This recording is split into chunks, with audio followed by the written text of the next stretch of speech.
Now, I have my own prejudices and preconceptions, and the great thing about making Trust Me films is they are often challenged by the facts.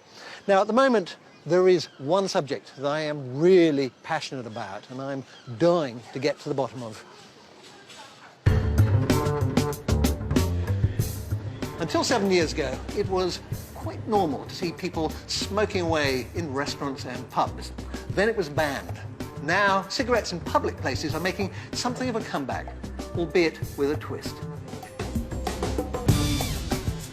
This is vaping, using an electronic cigarette to produce a nicotine-rich vapor instead of burning tobacco. But are they bad for you? In the last 2 years alone, the number of people using them has trebled to over 2 million. They're legal inside most public buildings, and you can even see people vaping in offices. The debates rage about their possible effects on our health. It's a very emotive subject, so I want to look at the evidence from a medical point of view.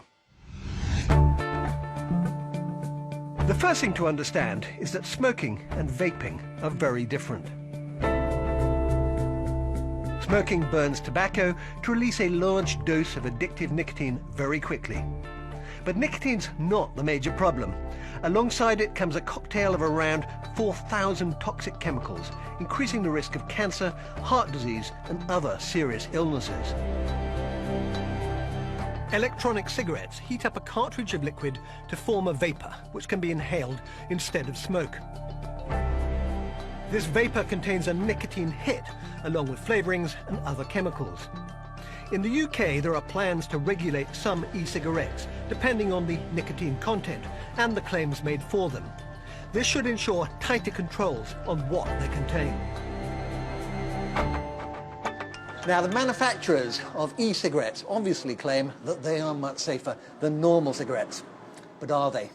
We thought it'd be interesting to test normal cigarette smokers and those who use e-cigarettes and find out exactly what's going on inside their bodies. We've taken samples of saliva, urine and breath from a range of vapors and a group of smokers. And we've done the same test to look at the risks of passive vaping.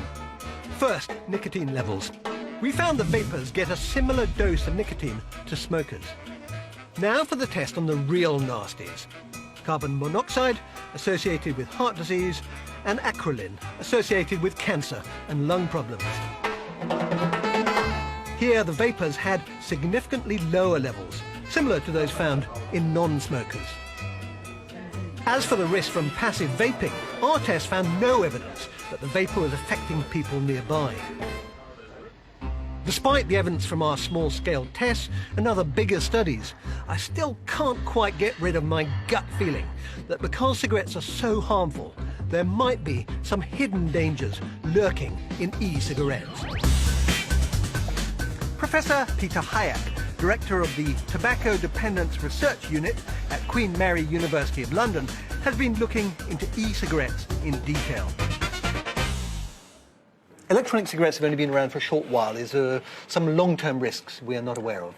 I think we can't exclude it altogether. I suppose some of the flavorings in e-cigarettes may turn up to be a danger. There may be risks for some people with lung issues. I think they are unlikely. If there is a danger, it's likely to be a small fraction of a danger of smoking. What about the addictive qualities of nicotine? Because obviously they're still getting nicotine, they're not getting the other toxins. Are there dangers associated with that? There are. Nicotine is an addictive substance, and the proportion of people who use nicotine will become hooked. A lot of people drink coffee, right? You've got a coffee cup in front of you. I've got one. Yeah. A lot of people are hooked on coffee, and nicotine use would be roughly in the same category if there were no other toxic chemicals which accompany it. Do you think that e-cigarettes are a big change?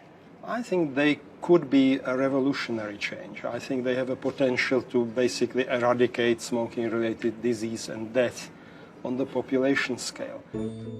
What I've seen and heard in making this film is beginning to make me rethink my opinion about e-cigarettes. But their effects on our body are only part of the picture. There are fears that allowing widespread use of e-cigarettes would make the consumption of nicotine an everyday sight again. Already there are stories of children as young as 11 trying them. The British Medical Association is calling for a ban in public places. Now, I do agree that you need to be very cautious about anything that makes it easier to consume an addictive drug like nicotine. But considering cigarettes kill half the people who use them, if I was a cigarette smoker, I'd certainly give e-cigarettes a go.